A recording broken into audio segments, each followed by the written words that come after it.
Hello and welcome. My name is Vex, and today is Friday. We've got a juicy pack of Friday leaks today, including an art attack. We've covered a couple of these in the past. It's sort of just like a big throw a bunch of art assets into a pack to like show a bunch of the Fateless team, and we've sort of gotten an inside look. Some of this stuff we did see in a previous video, but this is sort of, I think, like the full art attack slideshow. We've got a couple things going on today. This video might get a little bit long, but bear with me. We've got some interesting things to talk about. And I just wanted to give like a quick primer. So we not only record these live in front of our studio audience over at Twitch. If you want to check those out, links are in the description.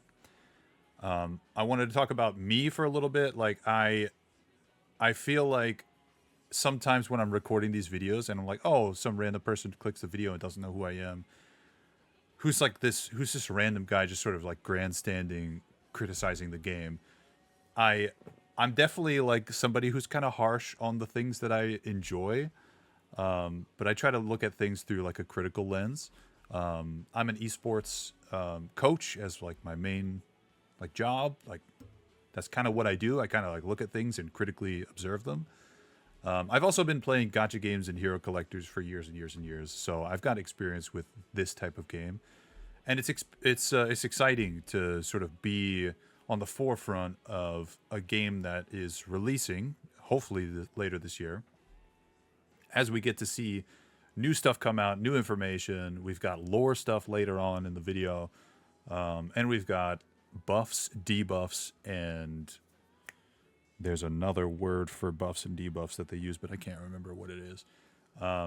So we get like sort of first looks, and I'm interested to talk about those critically and sort of weigh them against like previous games that we've played and see how fun it's going to be. So let's stop yapping and actually yap about a different topic. Let's talk about what's going on in the art attack. Okay, first we've got a couple characters. So the last video, if you didn't watch it, was a lot of reveals of the Tien faction. I speak a little bit of Mandarin. I studied Chinese for a bunch of years. Those words and those names I know how to pronounce. I am not going to attempt to pronounce these names. I need help pronouncing these names. There's like, I think there's a Omayakan, like sort of Sumerian names around. There's also like I'm really bad with the Viraj, like Slavic area names. I can't. I give up. Like some of the Egyptian names I'm like kind of okay with because I'm used to them, but like I'm not even gonna try. Not even gonna try. But this is a rare. I really like a lot of gacha games actually recently have been doing this like two long pigtail characters. And I don't know if this is a feature of this person from history, but I kind of don't mind that aesthetic. And it's not a cape, so I think that's fine. And she's got a dagger. Also not a staff. So I'm here for it. We got Metzli, maybe? A legendary character. I feel like, yeah, you could definitely tell the difference between a legendary character and a rare character, even just visually. I wonder if these tattoos are gonna like, or maybe they're not tattoos. Maybe it's just like paint. But I wonder if they glow. That'd be super cool. There's a rabbit. I know the least about Mayan and Aztec and Sumerian sort of culture. So I think this is the most interesting to me from like a visual standpoint because everything is just so unique. Oh, is that two of the same one? Yeah, I think. Is this meant to be... Who is this? Some kind of archer? This is Iron Eye from Night Rain. Night Rain Not Elden Ring Night Rain, Sekiro Night Rain. I kind of like that. He's probably a rare. I don't know who he's meant to be though, and I don't know. I also don't know if this is Izumo or Tien. His hair kind of makes me feel like, I don't know. There's a lot of like lion going on, so it makes me think that he's meant to be Chinese, but oh, this poster's just Japanese, so is it? Oh, I think it's Chinese. He might be a Tien faction. Whatever. Makosh. This is crazy.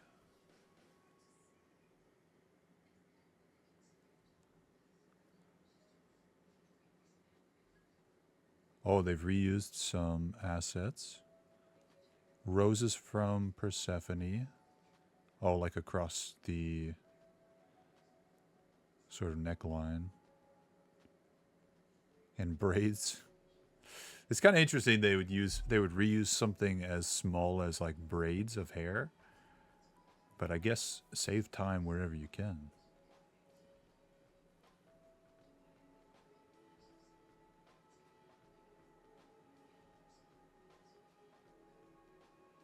I hope they stick with the flowery look. This is pretty cool. I don't know what kind of I don't know what kind of character this would be. I don't foresee this character having a gigantic mace. But maybe. This is again, I don't know much about the entire sort of Eastern Europe, Western Asian area. Holy shit. Okay, the Winged Reaper. Oh, it's just Freya, but mucked up. Like it's even got this. It's essentially the same form, the same silhouette. Some changes, but mainly just a visual color change. This looks so cool. I like the. I think Freya has like blue on her visor too, right? I could be wrong. That looks so cool. So that's a boss, I guess. Using like void energy. I forget exactly what this is called. But we learned about a couple of the different energy types, or like damage types, art-wise. Interesting. I wonder if this is going to be another one of those like you only see half the boss, or if we're going to just get like a big gigantic anti-Freya to fight. Maybe we'll get, maybe because it's like concepted, we might get this in the tower or the caverns in the alpha. Maybe. Oh, we'll definitely get him. Yeah. We've been seeing him a lot. The Colossus of Asgard. Day 1 weapon size checkup. Holy shit. That's crazy. That's a big axe. So we've known about this guy, I think, for a little while, and I feel like he's going to be one of the farmable bosses. Gigantic. Very Asgard. Oh, we don't even see a lot of these motifs we've seen in a lot of the Asgard characters. Pretty cool.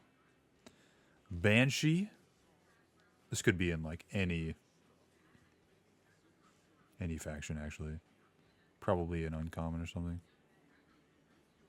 Looks kind of cool. It reminds me of the spirit from like Dead by Daylight. With like the floating hair. Maybe she floats. I think we saw. This is Amaterasu. We saw her in the previous video. I remember because the Kitsune mask threw me for a loop, and I thought it was Kitsune. Ishtar? Ishtar is Aru, right? It's gonna be the Egyptian faction. I'm pretty sure. I dig the shield. I feel like I don't know. Maybe this is coming from like World of Warcraft days. If I played a tank in World of Warcraft, I wanted my shield to be the most gigantic piece of armor. It could be just a rectangle. I remember even just the shield that drops from Illidan is like a rectangle, but it's got spikes on it, but it's huge. I hope. I mean, I think King Arthur has a giant shield. I hope we get characters that have big shields. I mean, this one looks pretty, but I want a gigantic shield. Also, I like the maybe this is like maybe this character is just like super World of Warcraft coded, because like the horns remind me of Alex Straza, who's like a dragon. I don't know. I like the horns too. Those are super cool. Ooh. Okay, so these are campaign wave locations. I don't know. Can I zoom? Oh. I don't think I can zoom. These are just concepts? Or maybe this is like you get closer and closer. No, I think these are just concepts, all the same thing. I mean, the game is meant to be a little bit more cinematic about its waves. So even if you progress closer towards like a temple in the background, it's going to look pretty cinematic. I think we've seen the most of the Aru and the Izumo campaign locations. And I think that they could be... I don't know how much poly count they have left to work with, but I think they can be filled up a little bit more. And this sort of gives me the feeling that these are pretty full. Like there's water systems here, there's like trees and whatnot. Like this feels full. And I hope that they can translate that to in-game. Oh, it's Herc. Yeah, it's Herc. Oh, it's Herc. So there, we knew in one of the menus from like a long time ago, we saw in a Fateless video, there was a blockout of like a shrine to Hercules, Shrine of Hercules, and it's a dungeon. Theoretically, another farmable dungeon. I don't know exactly what you do here, but there's like, here's where you stand, there's water, and then there's the statues back behind.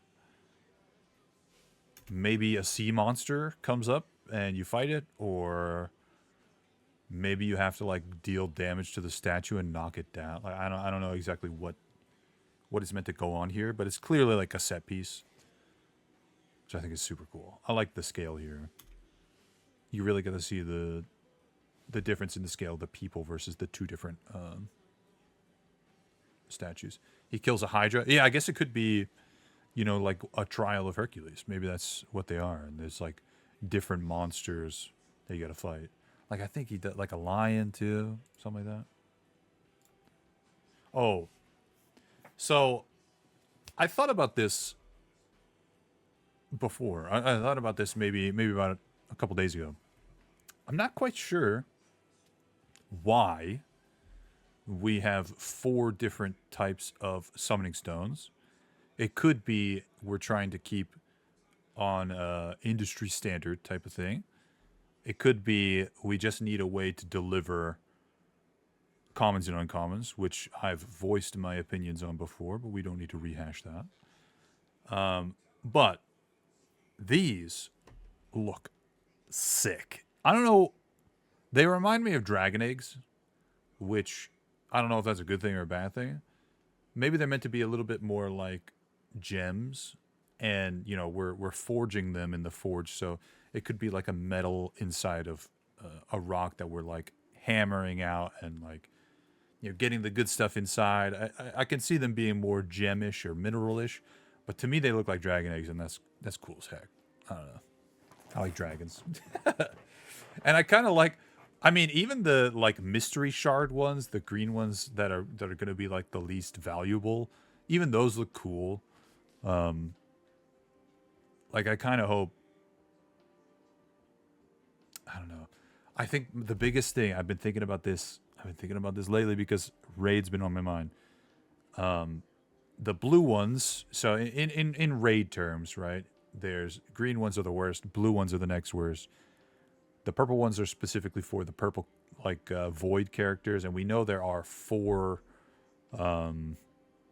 affinities of characters in this game. There's the trio of red, blue, and green, which I've also I literally voiced this to a lead designer in our podcast. I think that they're going the wrong way of the this is weak to this triangle, but that's a long story for a different time. But there is going to be like a void affinity, so that's going to be a way to get those. And then obviously the really good legendary one where you would get your legendary characters from. So I think they look really good. I think they look a lot better than the placeholders they had before, and it looks like a lot of thought went into them. And you can kind of see like the really good ones, the like sacred shards, look a lot more visually interesting than the shitty ones, right? I think it's fine. Once you kill a Hydra, a lion seems like punching down. I guess. Yeah, I don't know. I don't know the order of Hercules trials. We've been getting a lot of. I think these are going to be like loading screens and like social media posts. They posted a lot of these on the Godforge YouTube channel for like the soundtrack. These are super cool. I really like the art style of these. We saw some red ones. We saw some green ones. It's just like 3 colors. Very sort of muted, very high texture.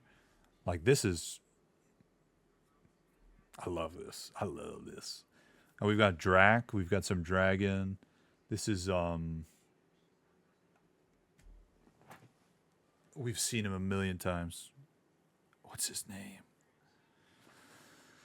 Oh, I'm so bad with names and remembering them. I don't know. I don't remember. This lady, I don't know who this is, but she's got chicken feet. And she's got skulls floating around her, shooting beams at this poor soul who everybody's teaming up against. The laser beams from everybody's eyes is kind of crazy. That's... I don't know. That's ridiculous. That's pretty funny. There's, I guess maybe we're on some sort of desert or whatever, because there's like maybe bones or something going on back here. I don't know. I'm all for more of this type of art. Bring it. Heck yeah. May or may not yoink this for some poster designs later. Who knows? Oh, is that it? That's it. Okay. That's it for that. We do have some more stuff. A couple more things with the Friday leaks before we get into video reacts. Okay, so we've got a couple of animations for Dracula's ability. So we've got Drac, Pandora, and I guess it's Anubis. This is his core ability. So he is a legendary character. We saw his 3D mock concept art. We saw him in game. I don't know if we saw him T-posed or actually animated in game. I can't remember. But here's him animated with his core ability. I don't think we know what his abilities are or what they do yet, but interesting. This person has Steam open, by the way. That's funny. Okay, so clearly some kind of buff. Core ability doesn't attack. So the core abilities are the sort of like basic attacks. Interesting. Maybe it's like an attack up or something like that. Hey, I'm going to make my teammates do more damage or apply a buff. Maybe they could apply a debuff or something. I don't know. Interesting. Next up, we have his ultimate. We skipped an ability. Maybe he only has 2.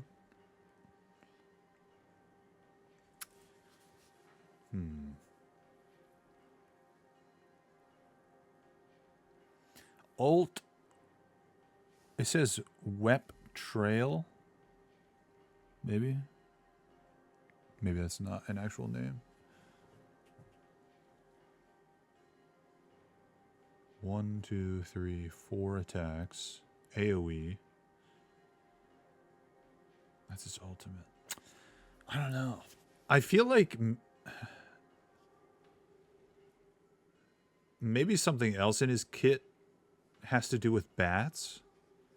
But I feel like if you think Dracula, you think like vampire and you think bats, right? Or at least that's me. Like I really like the colors. The colors of the effects like really match him and the sort of vampire aesthetic. But like, and his sword's super cool. But where are the bats? Like one of Dracula's like famous things was like how vampires got the like, oh, they turn into bats is because he like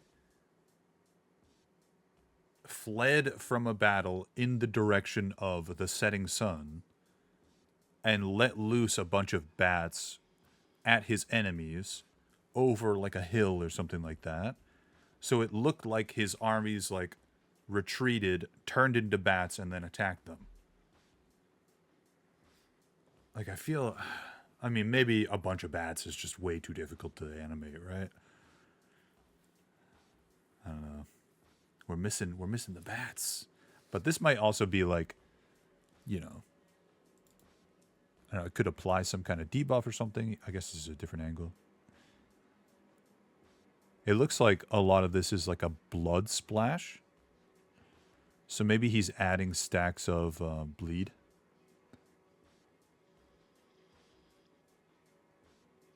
I don't know. It's just speculation because we don't know. Okay, last thing for the leaks, we've got... actually, I'm going to turn off the music for this. If I can. Because, and we may not listen to this whole thing. Oh my god.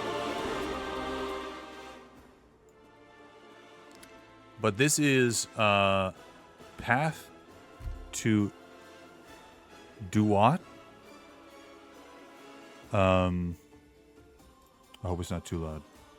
This is very loud for me. This is the actual track, the piano track, for their creation of the song. Which is interesting. I feel like...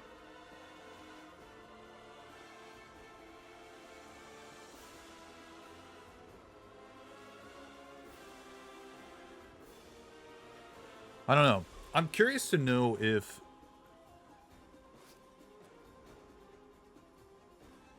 I'm curious to know... So this is in here specifically because I asked for it. By the way. I'm curious to know if any of this was recorded or if all of this is built like via... I don't know literally anything about music production. Definitely very much out of my wheelhouse. But I like seeing this type of stuff because it's just like a further look inside. I'm wondering how much, if anything, was recorded live and just sort of mixed later, or if all of this is like native in whatever program this is. I don't even know. Is this FL Studio? I have no idea. I'm also curious to, like, they released the soundtrack a couple weeks ago, and some of the songs that stuck out to me were like the TN one, the TN Empire one, and the main Godforge theme. And I'm wondering I'm wondering what inspirations they might have had that led to putting things into the song. I don't know if I'm making sense. But like you can hear some like some guitar here. Like plucking. And it's sort of like reminiscent of like I don't know. It doesn't make me think of like. This is why I'm so bad at music, dude. I need people to like break this stuff down for me, and then I'm super into it. But like, there's clear inspiration here from different cultures or different things, different areas where these mythologies might exist. And I'm curious to see what real world things have contributed to the creation of the soundtrack. And there's like, you know, crescendos of voices happening here, but I don't know if it's like actually recorded things or just manipulated. And like, it doesn't matter. I'm just curious. Like this is like the flute.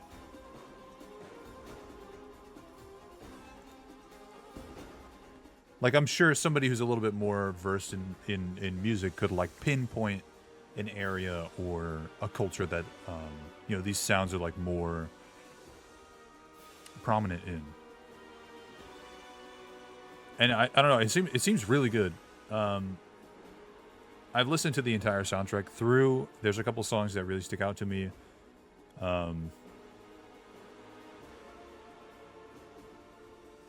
Yeah, I think I really like it, and I like that we get this sort of insight.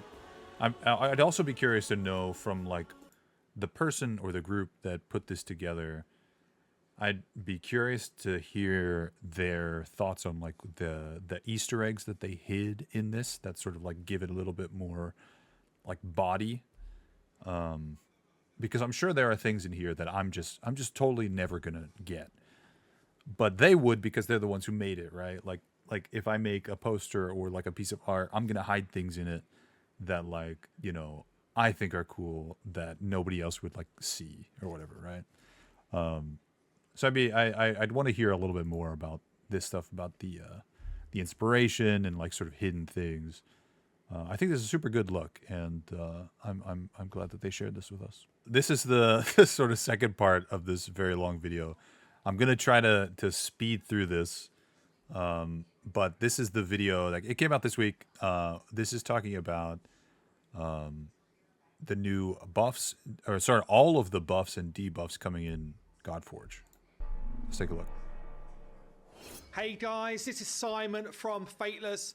Today we're going to be talking about Godforge. We're going to be talking about stats, buffs, debuffs, and disables. The first part of the video is like, in the lead up to that, I just want to say we are well on the way to very it's going to drop in music on here as well. Certainly PC and Mac. Things that we've talked about before, and ads. Jesus, we can skip it. If you want to sign up for the beta, or if you want to sign up for the alpha, it's kind of too late.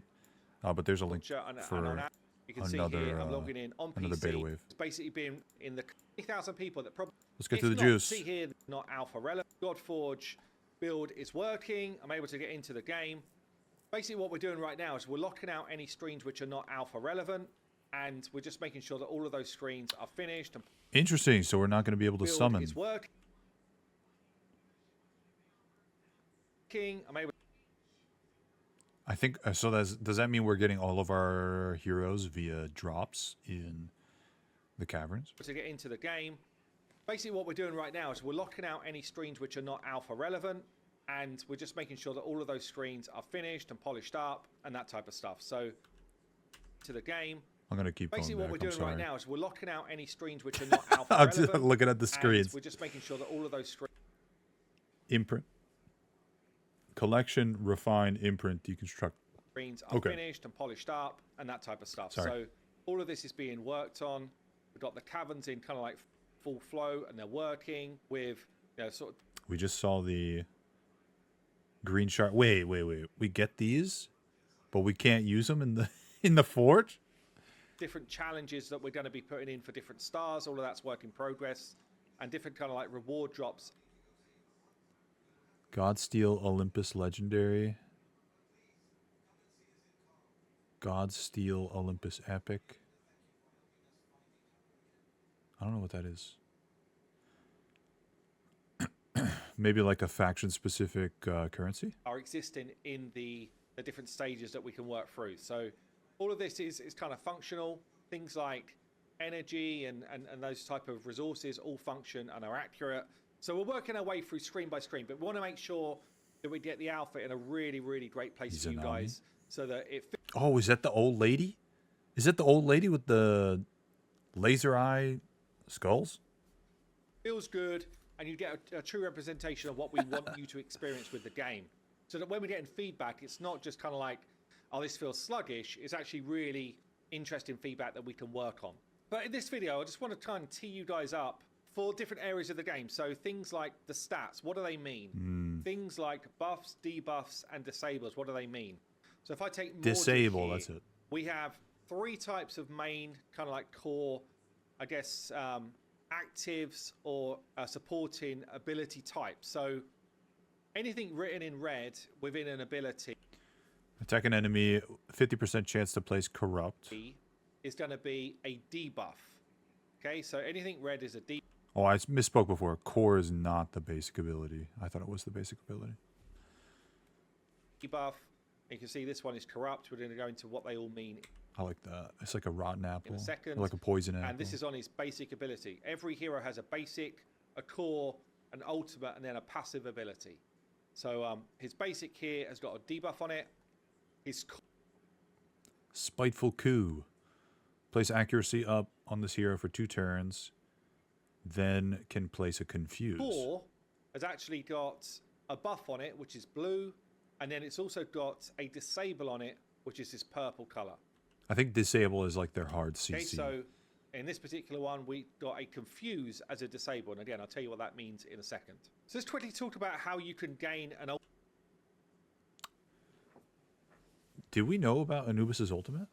Attacks all enemies, 25% max HP. Maybe this character's HP. Plus attack. If this hero's HP is below 50, it heals this character. If hero's HP is above 50, place a barrier. Okay. Ultimate ability. So you start with 0 divinity in this case, and you need 1,000 divinity to get your ultimate ready. One of the things we can play. Oh, so when we were looking at the starter characters, I was like, what does this flag mean? This just means the character starts with 0 divinity energy, ultimate energy. Maybe there's ways to manipulate that for Play around with in our what alpha they start testing with. is giving different heroes a starting divinity number closer to 1,000, and also this way to gain divinity. So in this particular example here with Anubis, he's going to gain 200 divinity whenever an enemy is defeated. Okay, so it could be someone else in the team that defeats an enemy. He's going to gain 200 divinity for doing that. Double this bonus if the enemy is aligned with order. So if you look at the info here, some of the team are chaos and some of the team are order. So you'll be able to basically set up teams to try and push someone like Anubis to gain his ult faster. So yeah, one of the things we're doing in terms of our testing right now is playing around with that starting divinity number, but also playing around with the way to gain more divinity. But we've also got stats, okay? So some stats are super obvious. You've got HP, attack, and defense. Hopefully these are all obvious. Just about everybody will have a damage increase by their attack. So attack never becomes a stat that means nothing. Certain types of heroes, like brawlers, for example, are more likely to gain damage through HP and attack. We saw that with his ability. Attack. And they're the type of things we're playing around with, sort of multipliers. But yeah, HP, how much health you've got, attack, how much damage you do, and defense mitigates damage coming into you. So these are all kind of like pretty obvious. Crit rate and crit damage are pretty obvious as well. You can get up to 100% crit rate to be crit capped, and then crit damage will be a multiplier on top of your crit rate. So all of those make sense. Makes sense. Did you know you can save up to 40% on did you 3D know I didn't models care? at 3dmodels.org? Please. When you I don't buy care. Speed determines how fast your turn meter will fill up. Speed determines how fast your turn meter fills up. In battle, you can get things like increased speed buffs, which will improve that once you're in the fight. And again, that's pretty obvious if you've played this style of game before. Does that mean that that determines how you start? I'm trying to figure out if this is going to be a speed is king game, like most other turn-based gotchas like this. Yeah, it seems like maybe your well, your turn meter could be pushed down, so your turn order gets changed. But I don't know if your base speed determines your initial turn order spot. I feel like it does. That's what logically I would assume, but I don't know for sure. It's a turn-based game. You then got because if it is a speed-based game, the longer the game is out, the more and more speed gets out of hand, like in Raid Shadow Legends. Resistance and accuracy. So yeah, so accuracy is going to increase the chance of you placing a strong hit on the enemy, and resistance will reduce the amount of critical damage that you receive from a critical hit. So okay, so does accuracy not affect if you're placing a buff? So there's both of these stats have got like a dual purpose, so they're never redundant in a build. They have a dual purpose.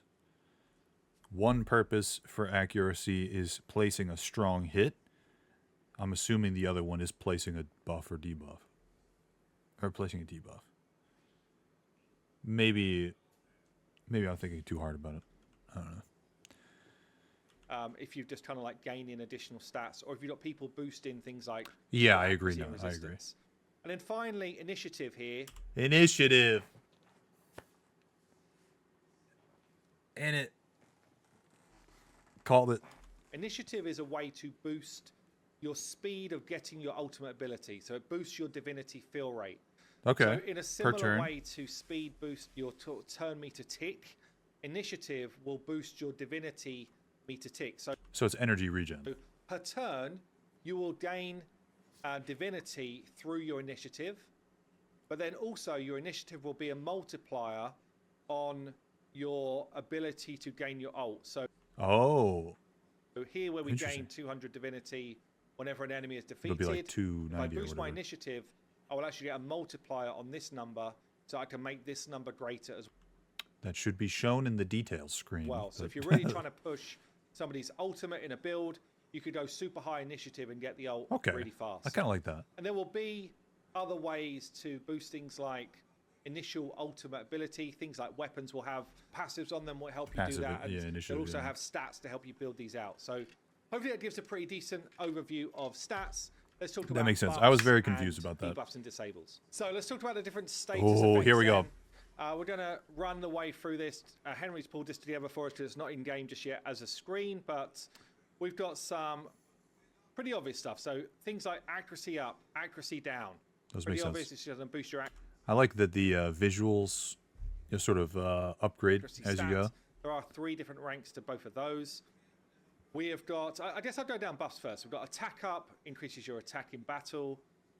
Barrier absorbs incoming damage. I don't want to read them the same time he does. does. Strength of the barrier before depleting HP. So absorbs damage equal to the strength of the barrier. It's basically going to be like a shield effect. What? I don't understand that. Absorbs incoming damage equal to the strength of the barrier. Effect. But there is shield. Defense up increases our defense. Immortal Unkillable. HP cannot be decreased below 1. And then once it triggers... That's something that we'll see a lot. A lot of their buffs that are like unkillable or you can't take damage or whatever, a lot of them, once they trigger, the duration is reduced. So if you have 1 stack of it, once it triggers, it's gone. So you don't have to wait until that character takes a turn, like Paragon from Raid Shadow Legends. That would just be infinitely unkillable, which is really nice. I really like that. You'll lose this effect, or you'll lose a stack of this effect. Like a good neighbor, State Farm is there. Jake from State Farm. Just kill me now. Holy shit. Wix. I can't even skip it. AI to build the website. The power of AI. Initiative up increases our initiative stats, so that's our ability to gain ults, meter or divinity. Intercept redirects an attack to the hero that placed intercept. And again, once it triggers the Redirects an attack. So if I place intercept on you, you would take damage and it comes to me. Okay. duration is reduced. That's like a warrior move in World of Warcraft. So Literally you can called basically intercept. Push attacks away from you. Mend reduces bleed stacks by 1 and heal 10% max Okay. HP at the start of a turn.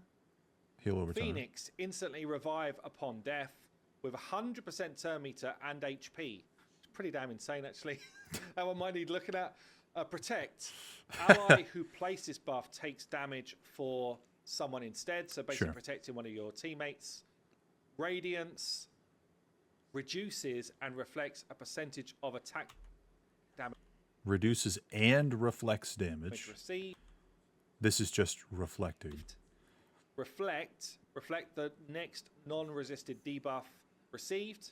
Oh, it reflects a debuff, not damage. So you're pushing debuffs back at someone.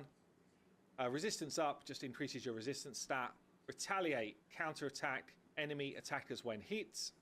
Sharpen increases your crit damage stat and your strong hit damage. So resistance can reduce crit damage. Shield absorbs incoming This is what I don't understand.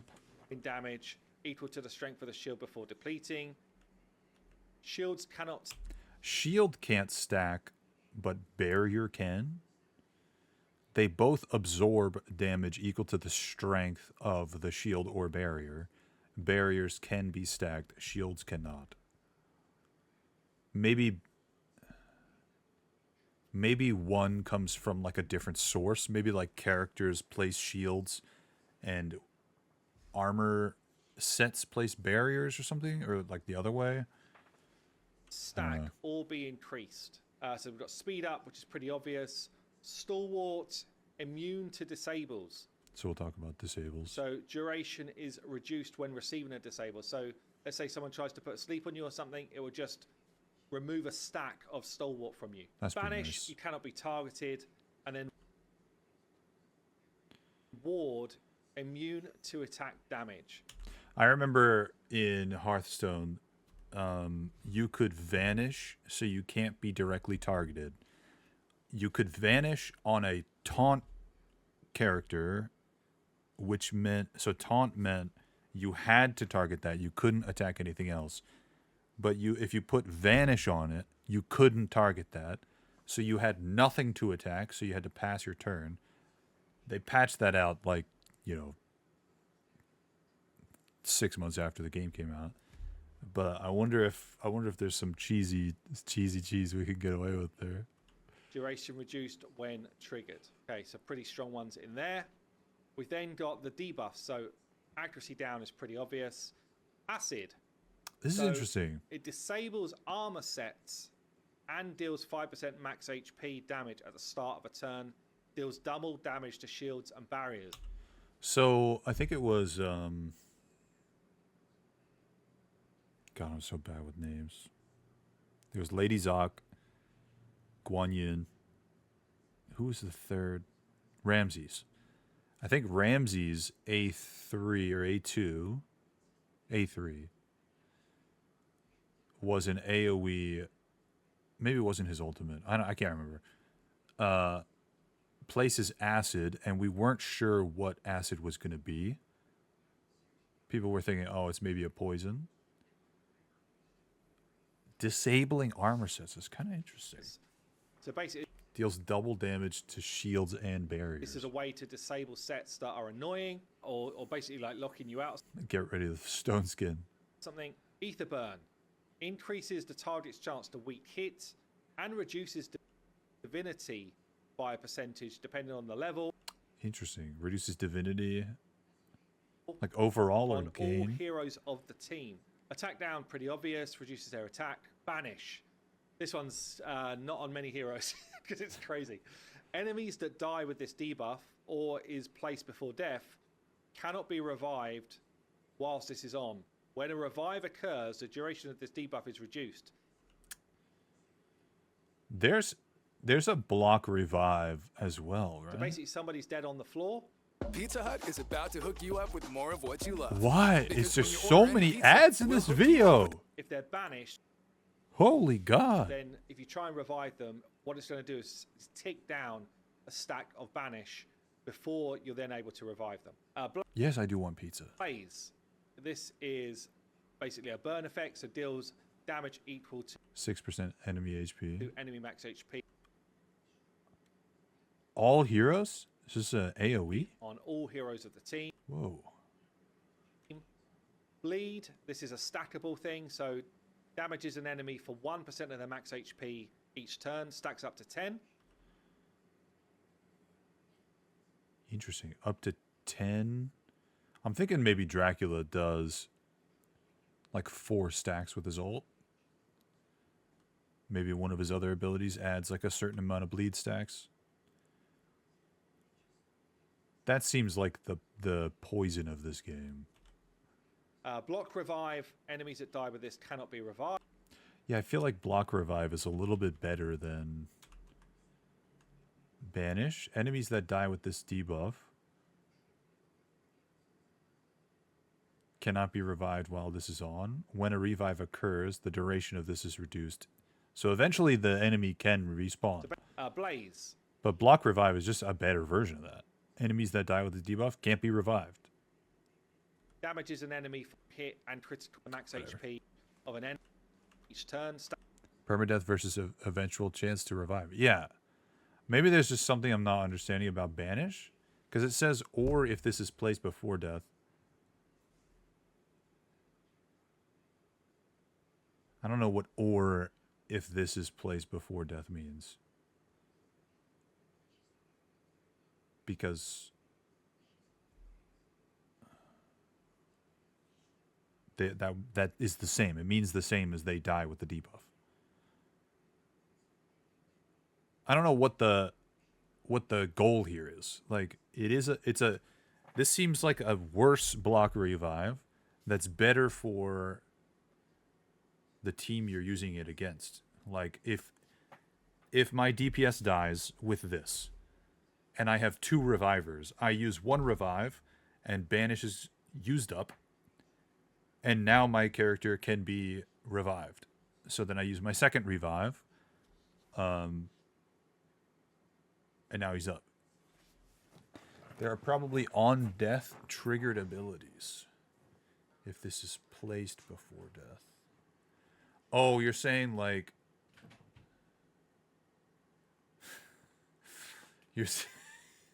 You're saying... Do you remember Flicker from... or phase out from Magic the Gathering? So when they die, they say, hey, I'm going to banish myself and trigger an ability. But I can come back, just not yet. Like someone has a passive that says, if someone is killed before end phase. Right. I feel like we're lacking context to this. Because Simon seems to think that this is busted. I think it's kind of weak. I think he knows more than us. To enemy max HP. Block revive. Enemies that die with this cannot be revived. Blunt reduces the strong hit and critical damage of an enemy. Charm takes... Take the next attack for the enemy that placed this debuff. Duration reduce when triggered. The next attack for the enemy that placed this debuff. I'm wondering if this is like I don't think this is a taunt. I wonder if you get to choose the abilities and the targets of the character. And then the duration reduces when it's actually triggered. Corrupt. The unit that Mordred had this. places this debuff steals any buffs received. Duration reduced. The unit that places this debuff steals any buffs. Okay, you put this on an enemy. Their team tries to put buffs on them. Instead, they get transferred to the caster. When it's triggered. Cursed, reducing incoming healing and shield stroke barrier. That's actually nuts. What? it's not even just a reduced healing. It's reduced healing, reduced shield, reduced barrier, all in one debuff. Yeah, so you're just basically trying to lock out the enemy's healing and stuff. Defense down just reduces the enemy's defense. Oh, we didn't know about this. Yeah, this is on Guanyin. Drain, so the attackers deal increased damage and heal for some of the damage that they do. There's a life steal, but with a damage buff as well. The enemy's defense. Yeah, it's a draining gain. Yeah, we knew about that. Drain. Hex, I think Hex is different, right? We got some info about what that's actually meant to be. Let me see if I can find it. There was only a couple days ago. Oh, here we go. So Hex is not the same text used again.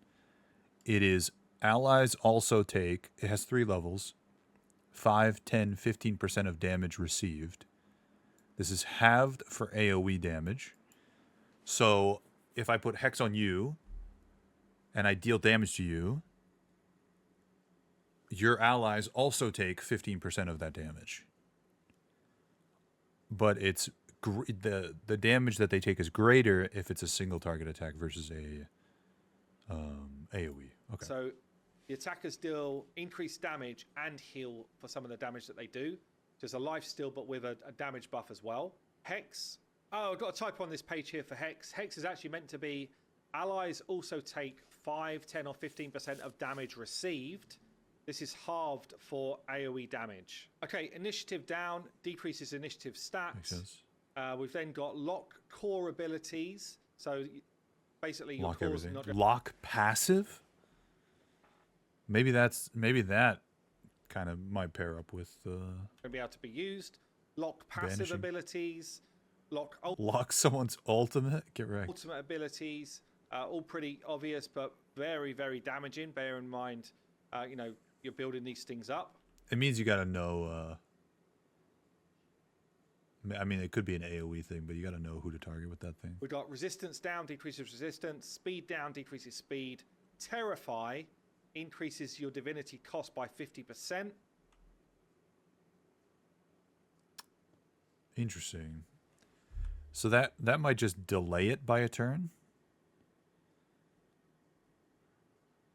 Like that's not initiative down. So it's not I'm gaining initiative at a slower rate, 50% rate. It's my ultimate literally costs 50% more, so it costs 1,500 instead of 1,000 or whatever. So like maybe I'm at like 990 and somebody places Terrify on this. I take my turn, my initiative says I get 90 extra points, and I would have had my ultimate, but I don't this turn, so I then have to attack and then wait another turn or wait until like my divinity passive sort of triggers. Interesting. I feel like that's going to be particularly powerful in multiple stacks. I think as a single stack it's going to be kind of weak. And then vulnerable increases damage dealt by debuffs. That's weird.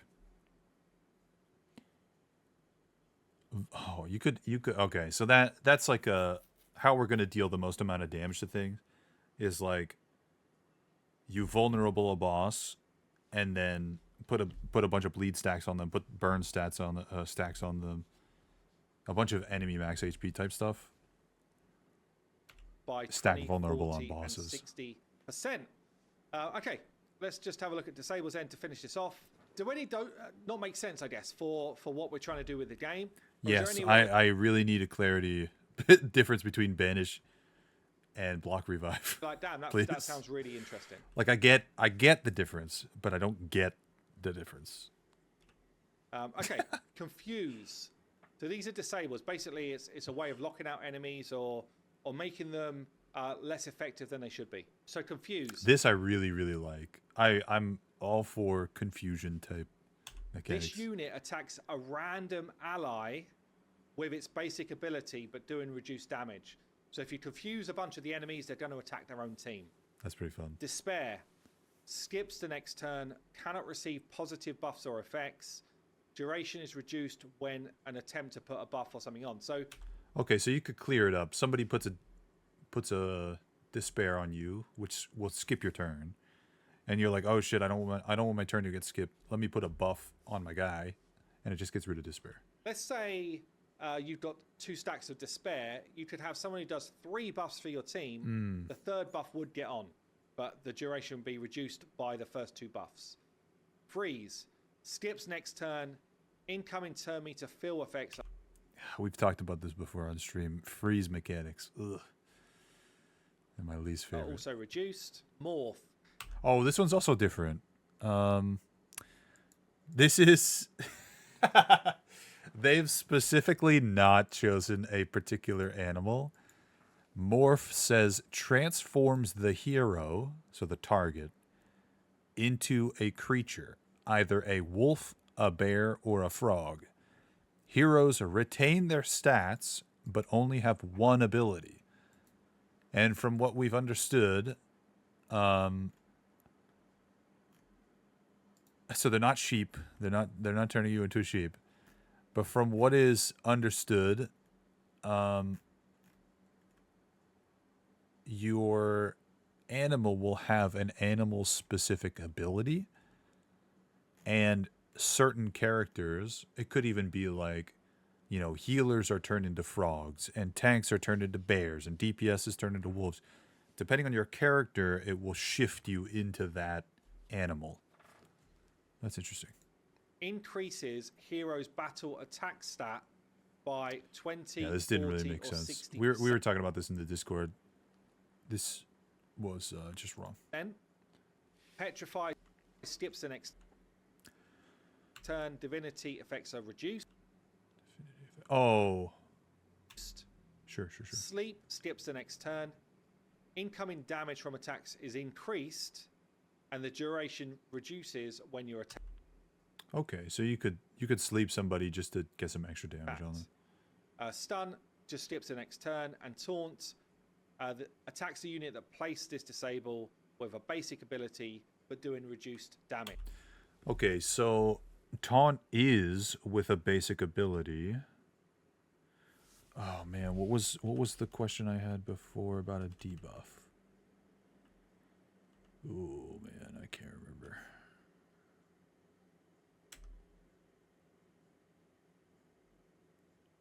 Well, Charm, we think maybe we could use any of their... Oh, yeah, okay. This versus Taunt. Taunt says you must use your basic ability to attack the person who cast this. Charm just says you take the next attack of the enemy. So you don't necessarily need to say, oh, you can... Taunt specifies their basic ability. This doesn't. So, like, you could theoretically use somebody's ultimate if they didn't, use it before you place the charm. Attack. And you pick the target. Interesting. Stun status effects we've got in. There will be other cool Interesting. stuff on weapon passives and that type of thing. So there's going to be other things to learn as we get into the alpha experience and beyond.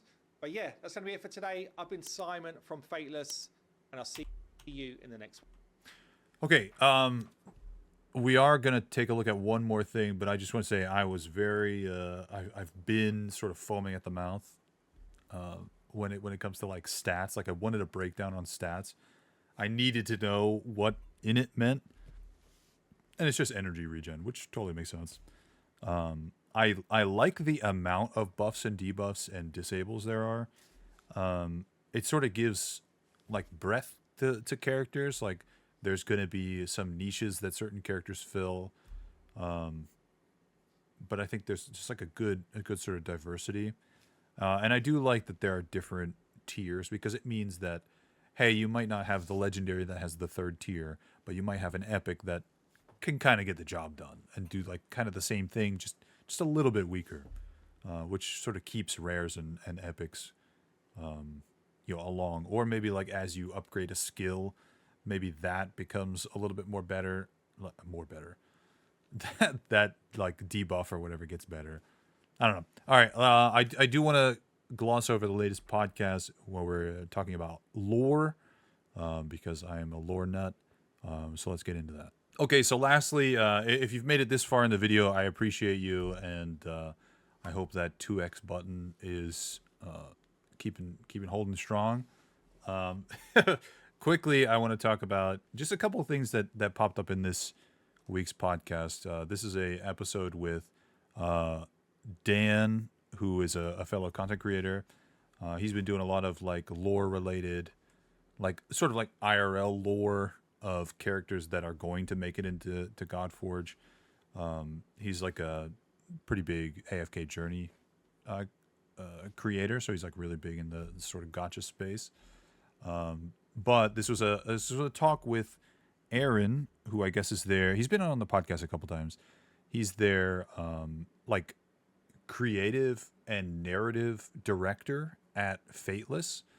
So theoretically, he's not just working on the Godforge universe, but like kind of the rest of what they're doing.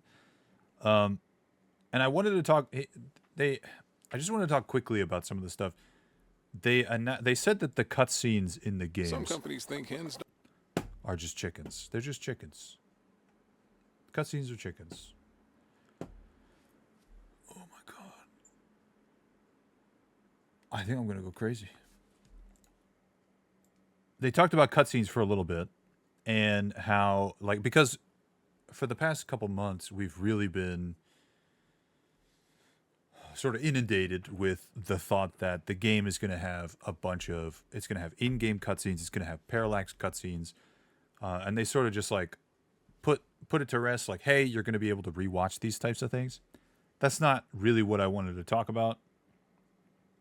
Let's listen to this. They're talking about building a new world and an IP. I'm just so excited over all of this. No, good. Yeah, no, we gonna want speed it up. the advantage that we have, right? I'm like a brand new IP that no one's ever heard of. The challenge is always to get them to really invest in the world, right? To invest in these characters, to learn about these characters. So, you know, in many ways, we're almost like a licensed IP, right? Everyone already knows who these guys are, at least of the big ones, right? So you don't have to set up Loki. You don't have to set up Thor or Athena or Apollo or Ra or Set or any of these characters, right? They already kind of have an understanding of who these guys are. Now, our job is to create interest for these characters in our setting. How is our... So earlier in the video, they had talked about how Godforge is a place where, so it's its own universe where all of these gods have come from their respective universes, where they are the sort of true gods. So like every, you know, polytheistic religion of our history has had a creation myth, right? And if religions are to be believed, they can't all be right. Like, one has to be the right one, right? That's not the case in Godforge. The case in Godforge is the Asgards are right from their universe, the Egyptians are right from their universe, the Sumerians are right from their universe, and it's just the Godforge universe where all of them sort of like, they collide, sort of like, I guess, the spheres in The Witcher. The spheres of these universes have collided into one, and we are playing the aftermath. Set different from Set? How is our Thor different and unique and fun? How is our fascinating? So that is really driving our writing of this stuff. Is we know who Odin is, but wouldn't it be cool if Odin in this circumstance did this or did X or decide to do this other thing? Sometimes it'll be, oh, of course Odin's going to do that. Other times it's going to be like, what? He did what? But they'll always have very good reasons for doing what they do, right? It's not just to make them different. All of their choices should be motivated by something. You know, if Odin does something that's not very Allfather-like, why? Why did he do that? He has to have a reason why he did that.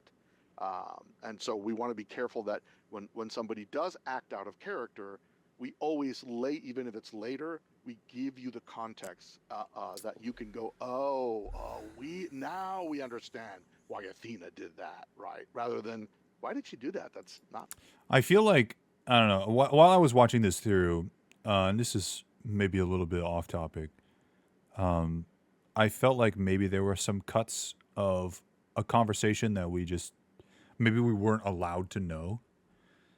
Something like that, because it feels like a little like this is our time with the narrative director, and I feel like we didn't actually learn anything. Like, the biggest thing is what we just talked about. The biggest thing is that we know that the Godforge universe is like some event happened. They call it the Shattering. Some event happened where realities sort of collided, and that's why we can have all these characters interact with each other. But from what I'm gathering, it kind of feels like they're trying to set up a larger story via the campaign, I'm assuming. But the campaign is literally just waves of enemies. It's not like I'm walking the streets of, I don't know. I'm walking the halls of Valhalla and interacting with these characters, like Anubis in Valhalla, or whatever. It's not like a Genshin Impact where I'm running around this world and interacting with these characters and then also battling. The game is a wave-based turn-based game. I feel I'm interested to see how they decide to implement a story. It's clear that they want to, and it's clear that the characters are going to have, their sort of real life lore and their sort of Godforge lore. Like, we've seen it multiple times as people have put out videos of like, here is who Set is, here is who this god is, whatever. We've talked about it in our Discord, like, just kind of be careful because this is like the real life one and not exactly the Godforge one. So we can't quite talk exactly about what this character is going to be like because we don't know who they are in the game. And I feel like they have an opportunity to take these characters and spin them into something interesting and sort of give them life, but I don't know how they're going to do it. I mean, maybe it's a dating sim. Maybe there's just like a mini game dating sim where we get to interact with these characters and it's just dialogue, between characters. I don't know. And games like this have done it before. We've talked about Dislight before. That's another turn-based gacha game. They have a story that's through their campaign, and I think they do it very much like a dating sim. It's like, I don't know how to call it, but it's like in between each battle, there's like some dialogue between characters, and that's really it. And that's how you learn about who the characters are and why they're in the predicaments that they're in, things like that. And I think if we're coming at this from like a Raid Shadow Legends perspective, we're sort of like doing ourselves a disservice because Raid just like actively doesn't care about the story. And it seems like at the very least, Fateless is trying to make this game have some form of story and have things kind of make sense. And get you invested in Odin, get you invested in Athena and like what they're going to do. I'm assuming that a lot of story things are going to take place in events, which might stink if they don't keep events around for people to enjoy later. Or if all of the story is going to be in the parallax or cutscenes or anything like that only, which would kind of stink too. I don't know. Like I said, I think that this video is worth a watch, and I'm going to link it down in the description. But I feel like a lot of questions didn't get answered. And maybe they couldn't be answered, right? Maybe they were asked, and maybe they couldn't get answered. But I want to know why I want to care about these characters. Like, oh, yeah, I get to see the repercussions of these, but like, why does that happen? Why am I gathering these characters to battle against each other? What is order? What is chaos? Who are these people working for? You know, whatever. And I think it's a little bit short of a podcast. So, like I said, I think some things might have been cut. But anyway, I'm rambling. That's going to do it for today's video. If you've made it this far, I appreciate you. And as always, thanks for watching. Links for everything will be in the description, including the Twitch stream where we record these live. My Twitch audience has been held captive. I've told them we'd play video games after I record, but we're almost at 2 hours recording. So I hope the video is not that long. We'll see. Anyway, I'll see you in the next video. Bye!